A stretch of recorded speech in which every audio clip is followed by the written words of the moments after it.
Good morning, everyone. So, let's start today's class. Okay, first word is inevitable. Inevitable का मतलब क्या होता है? आप लोग को याद है कि इतने टाइम के बाद में आप लोग भी भूल गए हैं शब्दों को. इनएविटेबल का मतलब होता है ऐसी कोई भी सिचुएशन जो होनी निश्चित है, जिसको टाला नहीं जा सकता है. सो इनएविटेबल मतलब समथिंग दैट इज सर्टेन, जो डेफिनेट है, होगा ही होगा, उसको अवॉइड नहीं किया जा सकता. ठीक है, इनएविटेबल है वो चीज, यानी अनअवॉइडेबल है, इनएस्केपेबल है, वहां से हम भाग नहीं सकते, वो सर्टेन है, डेफिनेट है, बाउंड टू हैपन है, वो होगा ही होगा. जैसे कि change is inevitable in life, तो जीवन में जो चेंज है, जो परिवर्तन है, वो इनएविटेबल है. कभी भी जीवन हमारा एक जैसा नहीं रह सकता है, लाइफ हमेशा चेंज होती रहती है. ईयर चेंज हो गई है ना, 2026 आ चुका है और आज 8 जैन है. So nothing is certain, everything is changeable, everything will change. So inevitable means something that will happen no matter what, वो होगा ही होगा चाहे कुछ भी हो जाए. मैंने आपको बहुत बार बताया हुआ है, ABLE का पार्ट्स ऑफ स्पीच जो होता है वो एडजेक्टिव होता है और इसका मीनिंग होता है लायक. तो ऐसी कोई चीज जो होगी ही होगी, जो चेंज होने के लायक है, जो चेंज होगी ही होगी, अनअवॉइडेबल है, उसको अवॉइड नहीं किया जा सकता, वो इनएविटेबल है. नेक्स्ट वर्ड है हमारा इम्पेयर. इम्पेयर का मतलब होता है किसी चीज को नुकसान पहुंचना या पहुंचाना, उसको कमजोर करना या होना, या जो उसकी नॉर्मल एबिलिटी है उसमें कमी आ रही है, उसमें डैमेज हो गया है, वो कमजोर हो गई है, तो उसकी ability, strength, quality of something में कमी आना, उसकी जो नॉर्मल एबिलिटी है वो कम होना. जैसे आपने, अगर आपको याद आ रहा हो तो आपने देखा है ये word visually impaired. Visually impaired का मतलब क्या होता है? विजुअली इम्पेयर्ड का मतलब है कि जो आपका, जिनको प्रॉपर दिखाई ना देता हो. अच्छा, क्या जो विजुअली इम्पेयर्ड है, क्या ये ब्लाइंड के इक्वल है? मतलब अगर हम किसी को ब्लाइंड कह रहे हैं तो विजुअली इम्पेयर्ड वो सेम है? नहीं. ब्लाइंड का मतलब है जिसको पूरी तरीके से दिखाई ना देता हो. विजुअली इम्पेयर्ड का मतलब है जिसको पार्शियली, मतलब कुछ हद तक दिखाई दे रहा है, जो कि बहुत कम है, लेकिन वो पूरी तरीके से ब्लाइंड नहीं है. तो जो कंप्लीट है, जिसको बिल्कुल भी दिखाई ना दे, वो ब्लाइंड होता है. विजुअली इम्पेयर्ड का मतलब हुआ जिसको कम दिखाई देता हो. मतलब जैसे आपने देखा होगा कि विजुअली इम्पेयर्ड स्टूडेंट्स के लिए अलग से एग्जाम का कुछ होता है, तो वो उसका मतलब है उनको बहुत कम दिखाई दे रहा है, लेकिन वो कंप्लीटली, वो ऐसा नहीं है कि उनका विजन जा चुका है. अब इसीलिए ये चीज मैंने इसलिए बताई आपको. ब्लाइंड का मतलब है कंप्लीट, ब्लाइंड का मतलब हुआ कंप्लीट, लेकिन इम्पेयर्ड का मतलब ऐसा नहीं होता कि वो कंप्लीटली वो चीज खत्म हो चुकी है, वो चीज पार्शियली खराब हो चुकी है, वो चीज पार्शियल है. ठीक है, ये चीज मुझे आपको बतानी थी. वो कमजोर हो रही है, तो ऐसा नहीं है कि किसी के लंग्स जो हैं वो डैमेज हो गए, वो प्रॉपर अलग बात हो गई, उसके लंग्स ही डैमेज हो गए कि अब उसके बचने के चांसेस ही नहीं है. लेकिन इम्पेयर का मतलब है कि वो जो फंक्शन है उसमें बाधा बन रहा है, उसको कमजोर कर रहा है. ठीक है, प्रॉपर डैमेज की बात नहीं हो रही है यहाँ पे. सो वीकन उसको कमजोर कर रहा है, डैमेज कर रहा है, डिमिनिश कर रहा है, उसको कम कर रहा है ना, उसमें उसकी स्ट्रेंथ को कम कर रहा है, अंडरमाइन करना, हिंडर करना, उसमें बाधा डालना, उसको रिड्यूस करना. जैसे स्मोकिंग इम्पेयर्स लंग फंक्शन, जो हमारे जो लंग्स के जो फंक्शन होते हैं, अगर कॉन्टिन्यूअस स्मोकिंग कर रहे हैं तो उससे हमारे लंग्स पे क्या पड़ता है? बुरा असर पड़ता है, उसको डैमेज करती है स्मोकिंग, उसको कमजोर करती है, उसकी जो नॉर्मल एबिलिटी है, उसकी जो स्ट्रेंथ है, उसकी जो क्वालिटी है, उसको घटाती है, उसको डिमिनिश करती है, उसको अंडरमाइन करती है. लेकिन इसका मतलब ये नहीं है कि हमारे लंग्स एकदम खत्म हो गए हैं, मतलब वो उसको इम्पेयर कर रहा है. ठीक है, जैसे प्रोलॉन्ग्ड, प्रोलॉन्ग्ड का मतलब बहुत लंबे समय से, प्रोलॉन्ग मतलब बहुत लंबे समय से. Prolonged stress can seriously empire both mental and physical health. तो अगर बहुत लंबे समय से हम स्ट्रेस ले रहे हैं तो ये बहुत सीरियसली हमारी मेंटल और फिजिकल हेल्थ को खराब करता है, उस पर बहुत गंदा प्रभाव डालता है। सो इम्पेयर का पार्ट्स ऑफ स्पीच क्या है आपका? वर्ब। ओके, यहाँ पे मैंने बोला विजुअली इम्पेयर्ड, तो ये बना दिया हमने इसको एडजेक्टिव के रूप में लिख लिया इसको। डन है ये चीज आपको याद रखनी है। नेक्स्ट वर्ड क्या है हमारा? कॉग्निटिव। कॉग्निटिव का मतलब होता है आपकी जो थिंकिंग, जैसे अच्छा ऐसे सोचो, अगर आप 4 दिन तो बहुत ज्यादा हो गया, अगर आप 2 दिन से लगातार आप सोए ही नहीं है, मतलब नाइट में आप नहीं सोए, ऑब्वियसली सुबह आप उठ गए थे, मान लेते हैं 6 बजे आप उठे, फिर आप शाम को 10 बजे, रात को 10 बजे तक सो जाते हैं, आप 6 बजे से जगे हुए हैं और आप रात भर नहीं सोए, फिर अगले दिन भी आप जगे, पूरे दिन जगे रहे, फिर आप ये रात भी नहीं सोए, तो आपको पूरे 48 आवर्स हो गए ना जगे हुए। अब इसके बाद में आपकी चीजों को देखने की, उनको समझने की क्या है, जो क्षमता है वो कम हो गई है ना, वही कॉग्निटिव है। सो कॉग्निटिव का मतलब होता है something that is related to your thinking, that is related to your understanding, है ना। मेंटल, जैसे मेंटल एबिलिटी का मतलब है कंप्लीट ओवरऑल को बात करते हैं, कॉग्निटिव को हमने स्पेसिफिक कर दिया, इसको एक जैसे आपका मेंटल जो है जनरल वर्ड हो गया हमारी, ठीक है, और कॉग्निटिव ये हमने स्पेसिफाई डाल दिया थिंकिंग को लेके, लर्निंग को लेके, अंडरस्टैंडिंग को लेके, चीज़ों को याद रखने को लेके। जैसे कि अब अगर हम इतना 48 आवर्स अगर हम जगते ही रहे, तो अगर हम सोचो अगर हम 60 घंटा यानी 3 दिन लगातार अगर हम जग गए तो दिमाग काम करना बंद कर देगा अब, राइट। अब दिमाग कुछ समझ नहीं आएगा, कोई क्या बोल रहा है कुछ समझ नहीं आ रहा है, कुछ समझ, तो ये जो हमारी कॉग्निटिव एबिलिटी है ये हमारी इम्पेयर हुई है, मतलब इसको भी नुकसान पहुंचा है। So poor sleep affects cognitive ability. तो अगर हम प्रॉपर नहीं सोते हैं, तो आपने देखा होगा अगर आप सो रहे हैं बट आप एक्चुअली में स्ट्रेस में हैं, अच्छे से नहीं सो पा रहे हैं, तो अगले दिन जब आप उठे हैं तो पढ़ाई पे फोकस नहीं हो पा रहा, चीजें आपको याद नहीं हो पा रही हैं, वो जो है वो आपका कॉग्निटिव है। Reading daily helps maintain cognitive sharpness. Absolutely, अगर हम रोज पढ़ाई करते हैं, रीड करते हैं, तो ये हमारी जो कॉग्निटिव शार्पनेस है उसको इम्प्रूव करता है। कॉग्निटिव आईवी लगा हुआ है, पार्ट्स ऑफ स्पीच एडजेक्टिव है। नेक्स्ट वर्ड है हमारा हॉलिस्टिक। हॉलिस्टिक का मतलब होता है होल, आप ऐसे पढ़ेंगे हॉलिस्टिक मतलब होल, तो ये आपके कंप्लीट की बात करता है। हॉलिस्टिक अप्रोच का मतलब कंप्लीट अप्रोच। मैं क्या बोलूं, अब मैं बोलूंगी न्यूज़पेपर रीडिंग जो है ये एक हॉलिस्टिक अप्रोच है इंग्लिश को इम्प्रूव करने की, तो आप मेरे पे बैकफायर करेंगे, ma'am where were you, can we all ask this question that where were you? या I understand it, let's stay. Holistic approach, what is holistic approach? Holistic approach means whole approach. जैसे कि अगर आपको कोई problem है ना, तो अब उसकी होलिस्टिक अप्रोच क्या होगी कि आप उसकी कोर को समझो। सिर्फ मेडिसिन लेने से काम नहीं चलेगा, हमें उसमें योगा करनी होगी, हमें अपनी डाइट को चेंज करना होगा, इन्वायरमेंट में मतलब अगर हमारे इन्वायरमेंट से हमको प्रॉब्लम हो रही है उसको चेंज करना होगा। ऑब्वियसली मेडिसिन हम ले रहे हैं तो ओवरऑल सब चीज़ों को हमें सुधारना होगा, वो हुआ हमारा हॉलिस्टिक।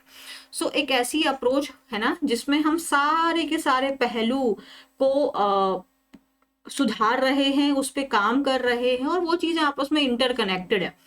तो we need a holistic solution to this problem. तो अगर हमें किसी प्रॉब्लम को सॉल्व करना है तो उसकी हमें कैसे, क्या सॉल्यूशन होना चाहिए? वो होलिस्टिक होना चाहिए, वो कंप्लीट होना चाहिए, होल होना चाहिए, कंबाइन होना चाहिए, इंटीग्रेटेड होना चाहिए, कॉम्प्रिहेंसिव, टोटल, ऑल इंक्लूसिव। आप एक दो पॉइंट्स को सुधार के चीजें नहीं इंप्रूव कर सकते, आपको होलिस्टिक अप्रोच अपनानी पड़ेगी चीजों को सुधारने के लिए। So we need a holistic solution to this problem. तो इस प्रॉब्लम के का हमें होलिस्टिक अप्रोच चाहिए, है ना। हाँ, आई एम ऑल्सो वर्किंग, है ना, कि मेरा काम एकदम कंप्लीटली हो, कभी रुके ना, तो उसके लिए आई एम, क्या बोलते हैं, सुधार रहे हैं चीजों को। यस, ओके ना। Word of, word of is your phrasal verb. इसका मतलब होता है, अच्छा प्लीज एक चीज समझिए, कंफ्यूज नहीं करना है इसको अवॉइड से। अवॉइड से कंफ्यूज नहीं करना है। रुको, देखो, वार्ड ऑफ का मतलब होता है किसी चीज को रोकना, उससे बचाव करना। और अवॉइड का मतलब भी बचाव ही होता है। वैसे तो अवॉइड करना मतलब उस चीज को आप अवॉइड कर रहे हैं, मतलब उससे बच रहे हैं। वार्ड ऑफ का मतलब भी है उससे आप बचाव कर रहे हैं। तो काइंड ऑफ कंफ्यूजन पैदा करने वाले ये शब्द हो जाते हैं। वार्ड ऑफ का मतलब है जब कोई चीज है जो जिसको आप डायरेक्टली अब आप उसको कन्फ्रंट कर रहे हैं, है ना, कि अब ऐसा नहीं हो, कन्फ्रंट कर रहे हैं। अवॉइड का मतलब है आप, ये पैसिव अप्रोच हो गई, आप वहां जा ही नहीं रहे, उस चीज से आप जा ही नहीं रहे, उसको कन्फ्रंट करने के लिए आप ऐसी सिचुएशन ही नहीं पैदा हो रही, आप ऑलरेडी उससे बच रहे हैं। ठीक है। सो वार्ड ऑफ जो है ये डिफेंसिव है, आप डायरेक्टली उसको फेस कर रहे हैं। जैसे कि अब देखो, he wore a jacket to ward off the cold, तो सर्दी से बचने के लिए उसने जैकेट पहना। तो ऑब्वियस है कि सर्दी तो चल ही रही है, तो उससे उसके लिए अब यहाँ पे अवॉइड नहीं है, आप सर्दी को अवॉइड नहीं कर सकते ना, सर्दी तो है ही, राइट। तो इसीलिए उसने उससे बचने के लिए उसने जैकेट पहना। अब क्योंकि से बचने से है ना, बचने के लिए, बचने से हम ऐसे है, तो से की वजह से हम यहाँ पे प्रेपोजिशन फ्रॉम लगा देते हैं, जो कि आपको नहीं लगाना है, क्योंकि वहां पे वार्ड ऑफ का ऑलरेडी मतलब हो गया। वार्ड का मतलब हो गया आपको गार्ड कर रहा है, वो आपको प्रोटेक्ट कर रहा है। और ऑफ का मतलब हो गया वहां से दूर, अवे, है ना। तो उस प्रॉब्लम को आपसे दूर कर रहा है, अवे कर रहा है, आपको गार्ड कर रहा है कि आप दूसरी तरफ में। सर्दी है तो आप ऑलरेडी जैकेट पहन रहे हैं। So meditation helps ward of anxiety. तो आप मेडिटेशन कर रहे हैं, तो मेडिटेशन से क्या होता है, आपकी जो एंजाइटी है उससे उससे आप बचाव कर रहे हैं, उससे हम दूर रहते हैं। ठीक है। सो मेडिटेशन क्या करती है, वार्ड ऑफ एंजाइटी। ओके। इसमें O FF ही आएगा, कभी भी आप इसमें सिंगल नहीं लगाएंगे, उसके बाद आप फ्रॉम नहीं लगाएंगे, ये मिस्टेक आपको नहीं करनी है। नेक्स्ट वर्ड है वाइटल। वाइटल का मतलब है, मतलब वो चीज बहुत बहुत आवश्यक है, उसको नहीं छोड़ा जा सकता है, उसके बिना प्रॉब्लम हो जाएगी। So something that is absolutely necessary और ऑफ ग्रेट इंपॉर्टेंस, मतलब वो बहुत इंपॉर्टेंट है, मतलब उसके बिना काम नहीं हो पाएगा, प्रॉब्लम आ जाएगी। वाइटल है वो चीज, बहुत महत्वपूर्ण है, अत्यधिक महत्वपूर्ण है, एसेंशियल है वो चीज, क्रूशियल है, इनडिस्पेंसेबल है। इनडिस्पेंसेबल मतलब जिस चीज से दूर ना, जिस चीज को दूर ना किया जा सके। जैसे कि sleep is vital for good health. Obviously अगर हमें अच्छी सेहत चाहिए तो आपको प्रॉपर नींद लेनी ही पड़ेगी, ये एसेंशियल है, ये क्रूशियल है। गुड हेल्थ का एक बहुत बड़ा पार्ट होता है आपकी प्रॉपर स्लीप। अगर आप अच्छी डाइट ले रहे हैं, मेडिटेशन योगा कर रहे हैं, बट आप सही से सो नहीं रहे हैं, तो आप जो ओवरऑल जो गुड हेल्थ की बात कर रहे हैं वो अचीव नहीं कर पाएंगे। सो वाइटल है, इंपॉर्टेंट है, एसेंशियल है, इनडिस्पेंसेबल है। आप इसको, स्लीप को और गुड हेल्थ को एक दूसरे से सेपरेट नहीं कर सकते।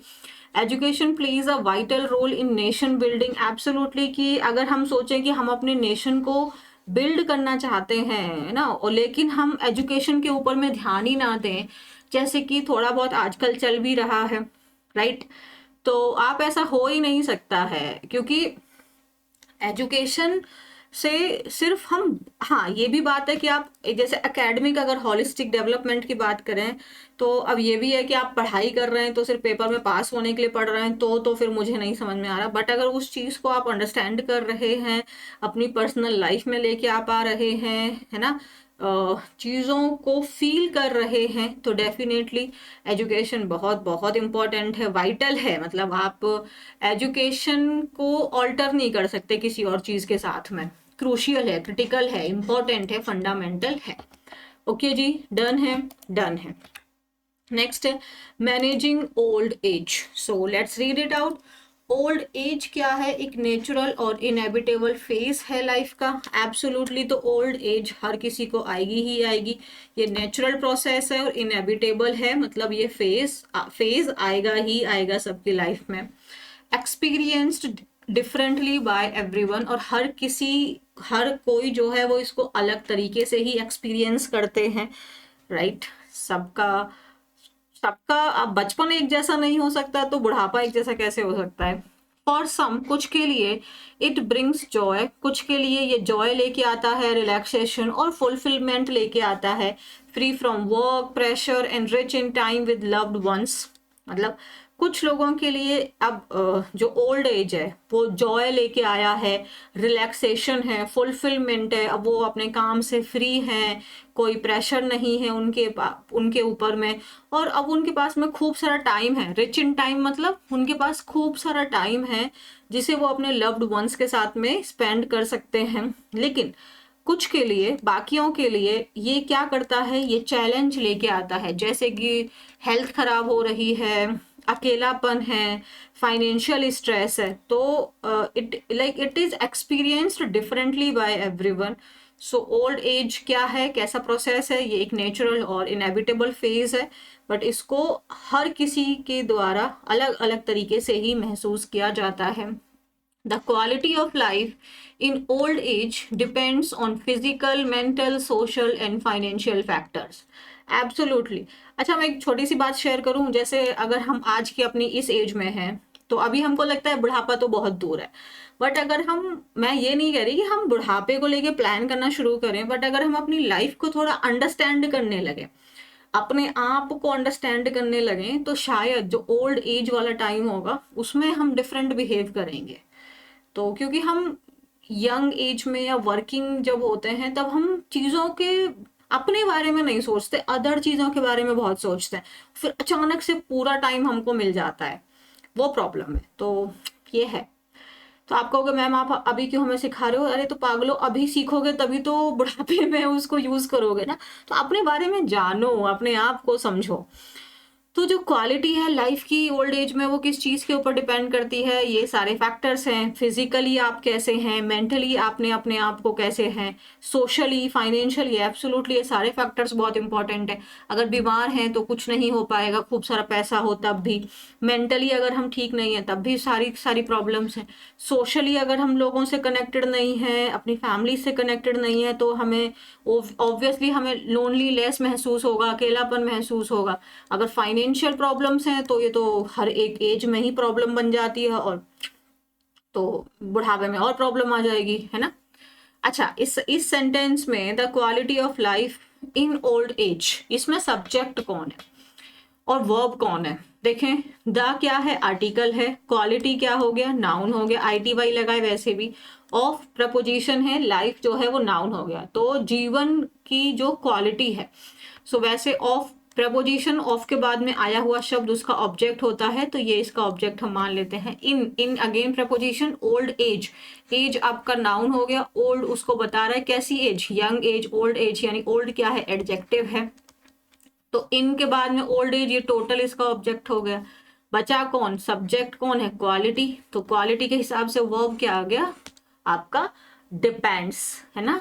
क्वालिटी सिंगुलर है, अगर यहाँ पे क्वालिटीज होता तो फिर यहाँ पे हम क्या लगाते, डिपेंड, क्योंकि अब ये प्लूरल हो गया तो वर्ब भी प्लूरल आएगी, तो इसलिए यहाँ पे डिपेंड आता। Ageing affects physical and mental wellbeing, affects आपका वर्ब है, इफेक्ट आपका नाउन होता है। अफेक्ट मतलब प्रभाव डालना, इफेक्ट मतलब प्रभाव। तो एजिंग जो है, जब हम बूढ़ा मतलब एज, ऑब्वियसली हम एज ही तो हो रहे हैं, 2026 में 1 साल और बूढ़े हो जाएंगे।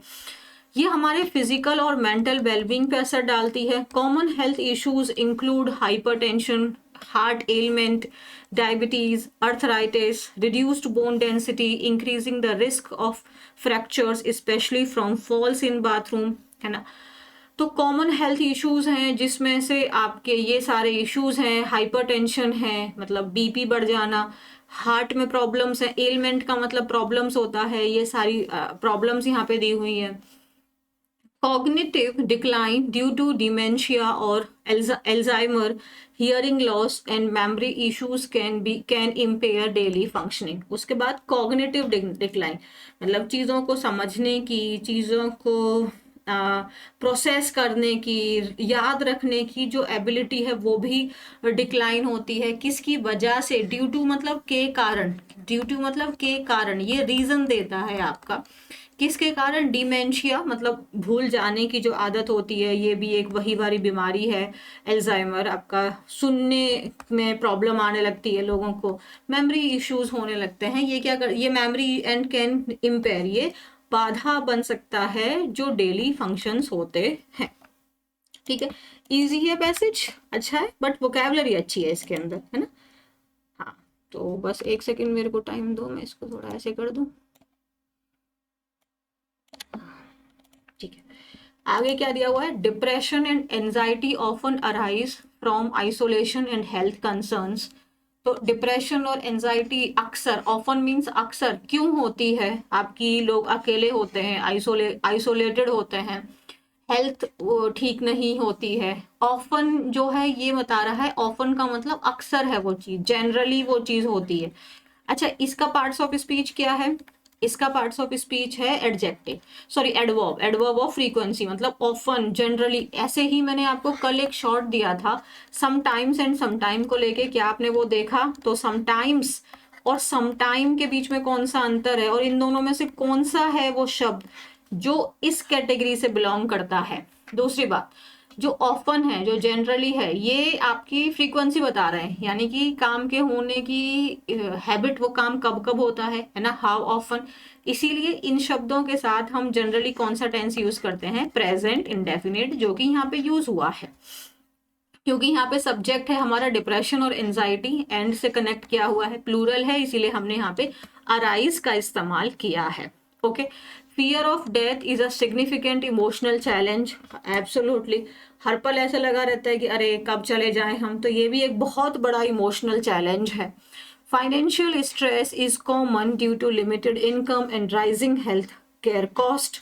तो फाइनेंशियल स्ट्रेस कॉमन है, फाइनेंशियली अगर हम स्टेबल नहीं है तो ये स्ट्रेस कॉमन है।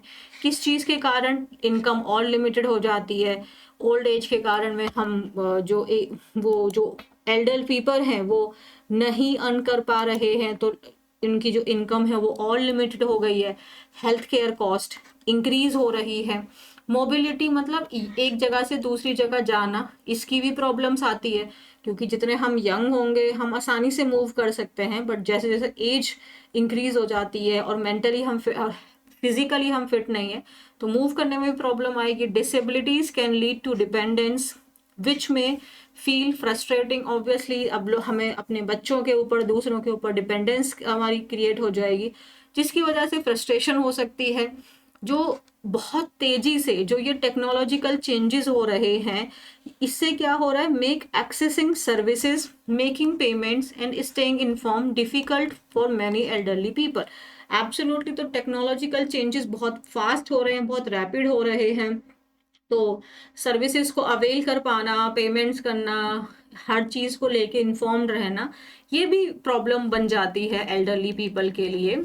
Managing these challenges require a holistic approach. तो इन सारी प्रॉब्लम्स को, फाइनेंशियल प्रॉब्लम्स, मेंटल प्रॉब्लम्स और सोशल प्रॉब्लम्स, इन सारी चैलेंजेस को डील करने के लिए हमें एक हॉलिस्टिक यानी कि कॉम्प्रिहेंसिव, एक होल अप्रोच की ज़रूरत है, जिसमें फिजिकली फिट होना होगा हमें। सो रेगुलर फिजिकल एक्टिविटी, जैसे कि सच एस मतलब अब ये एग्जाम्पल दे रहा है, फिजिकल एक्टिविटी जैसे कि, तो जब हम जनरल बात बोले, फिजिकल एक्टिविटी एक जनरल बात हो गई, अब उसी जनरल बात को स्पेसिफाई कर रहा है, जैसे वॉक करना, योगा करना, तो सच एस का यूज करते हैं हम फॉर इंस्टेंस, फॉर एग्जाम्पल, है ना। योगा ये इम्प्रूव करता है हमारे हेल्थ को, हमारे मूड को, और हम प्रॉपर फूड ले रहे हैं जो हम, जिसमें हमारे सीजनल फ्रूट्स हैं, वेजिटेबल्स हैं, होल ग्रेन्स हैं। लीन प्रोटीन कौन से होते हैं? जिसमें प्रोटीन है but high rich in protein and low in fat, तो फैट ना हो बट प्रोटीन अच्छा खासा हो। सपोर्ट्स एनर्जी एंड इम्यूनिटी, है ना। और mental activation through reading, puzzles and learning new skills help preserve cognitive function. Absolutely mentally हमको एक्टिव रहना होगा, रीड करके, बच्चों के अपने ग्रैंड चिल्ड्रन हैं उनके साथ में गेम्स वगैरह खेल के, नई नई स्किल्स सीख के, तो ये प्रिजर्व करता है, प्रोटेक्ट करता है हमारी कॉग्निटिव एबिलिटी को। क्योंकि ऐसा तो सच में है कि अगर हम अपने ब्रेन का ना नहीं इस्तेमाल करेंगे तो हम भूल जाएंगे ना चीज़ों को। तो ऑब्वियसली हमें चीज़ों के साथ में इन्वॉल्व होना होगा, मेंटली हमें चीज़ों को करना होगा, सोशली चीज़ों से, लोगों से एंगेज होना होगा। ग्रुप वॉक्स, गेम्स सच एज चेस और cards reduce loneliness. Maintaining warm relationship with family and friends is vital. तो अपनी जो फैमिली और फ्रेंड्स हैं उनके साथ में एक अच्छा रिलेशनशिप मेंटेन करके रखना हमारे लिए बहुत ज़रूरी है। Again you will feel ma'am ये ओल्ड एज की बात है, हमें सीख के क्या मतलब है। यही तो प्रॉब्लम है, हम चीज़ों को समय से सीखते नहीं है, और जब वो समय आता है तब हम ये चीज़ें सीखेंगे नहीं। ऑब्वियसली अब कोई 60-70 ईयर के दादाजी तो मेरी क्लास नहीं देख रहे होंगे ना, आप ही लोग देख रहे हो। तो आप अंडरस्टैंड करो, आप बुढ़ापा होना इज इनएविटेबल, बट अगर आप अभी से ही सब चीज़ों के बारे में समझोगे, यस मैं जब इस लाइफ में आऊँगा तो मैं अपने आप को ऐसे रखूँगा, और जब आप एवरी डे अपने आप को पुश करोगे तो डेफिनेटली आप अच्छे बूढ़े दादा दादी बनोगे। रेगुलर चिड़चिड़े वाले नहीं बनोगे। Regular health checkups and monitoring vital parameters जैसे कि blood pressure, sugar, heart rate, weight enable early detection and management of issues. तो रेगुलर हेल्थ चेकअप्स और मॉनिटर करना मतलब चेक करते रहना जो इम्पोर्टेंट पैरामीटर्स हैं, जैसे कि ब्लड प्रेशर के बारे में आपको पता होना चाहिए, आपका शुगर तो नहीं बढ़ रहा है, आपके हार्ट रेट क्या है, वेट तो कहीं ज़्यादा या कम नहीं हो रहा है। तो ये सब चीज़ें भी बहुत ज़रूरी हैं। अपने डॉक्टर के साथ में आपको ट्रांसपेरेंसी बना के रखनी होगी, मतलब एब्सोल्युटली अगर डॉक्टर के साथ में आप अपनी प्रॉब्लम को कोर नहीं बताएंगे तो डॉक्टर आपको कुछ और का कुछ मेडिसिन दे देंगे, तो फिर क्या मतलब है। तो transparency with doctors is crucial, it is very important. आप इस नहीं तो मतलब ये इनडिस्पेंसेबल है, ये वाइटल है, ये एसेंशियल है। Pursuing hobbies such as gardening, again see, such as gardening, music and travel enhance life satisfaction.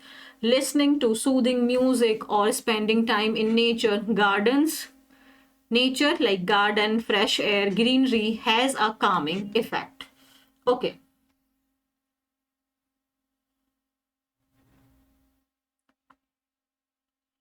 Listening to soothing music और स्पेंडिंग टाइम इन नेचर।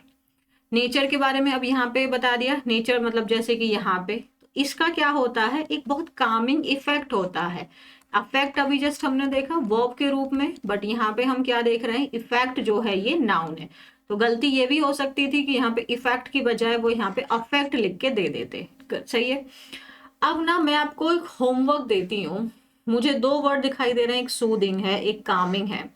दोनों को ही एडजेक्टिव के रूप में यूज किया गया है, and I am giving you soothe. ये वर्ड है सूद, इसके आप मुझे 10 सिनोनिम्स लिखेंगे। और ना गूगल नहीं करना है, अब कुछ नहीं करना है, आपको अपने ब्रेन से सोच के बताना है कि आपको एटलीस्ट 10 नहीं तो चलो 5 तो मिनिमम बता ही देना। दो तो यहीं पे दिखाई दे रहे हैं, एक सूद हो गया, एक काम हो गया।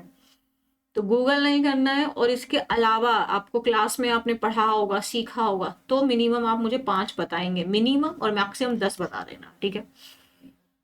लर्निंग न्यू थिंग्स जैसे कि a language, musical instrument boost memory, attention and emotional wellbeing. तो अगर हम नई चीज़ें सीख रहे हैं तो ये हमारा क्या हो गया, लर्निंग न्यू थिंग्स। अगर हम न्यू थिंग्स सीखते हैं, जैसे कि कोई लैंग्वेज है, म्यूजिकल इंस्ट्रूमेंट है, तो ये क्या कर रहा है, ये बूस्ट करता है हमारी मेमोरी को, हमारी अटेंशन को, हमारी इमोशनल वेलबींग को। एब्सोल्युटली पढ़ा, इसीलिए बोलते हैं एजुकेशन बहुत इंपॉर्टेंट है। मतलब अगर आप आज पढ़ रहे हो और अगर आप इस चीज़ को सही से यूटिलाइज करो अपने फ्यूचर में, तो आप बहुत बुढ़ापे में भी बहुत अच्छा कुछ कर लेंगे। गुस्सा तो बिल्कुल नहीं करेंगे।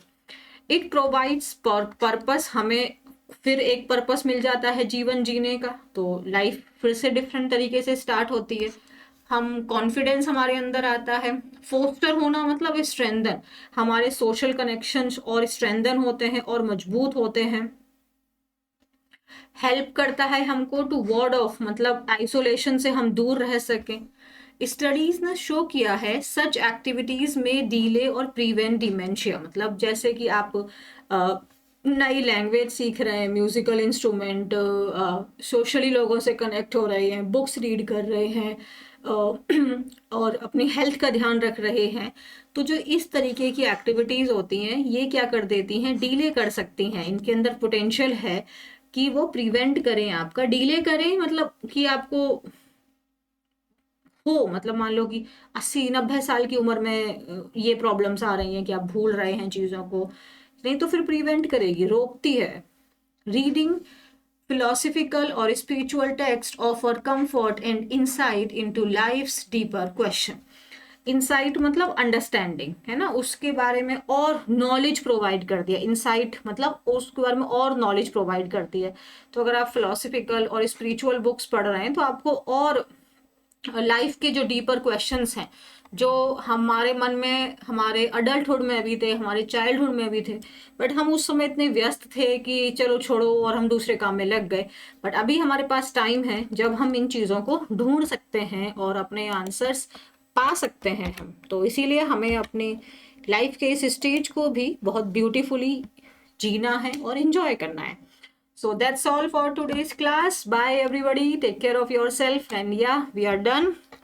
So टेलीग्राम ज्वाइन कर लेना और ये पीडीएफ आपको वहां से मिल जाएगी, ठीक है। तो चलिए अपना ध्यान रखिए और मिलते हैं कल। जो होमवर्क दिया है वो मुझे कमेंट सेक्शन में बता देना।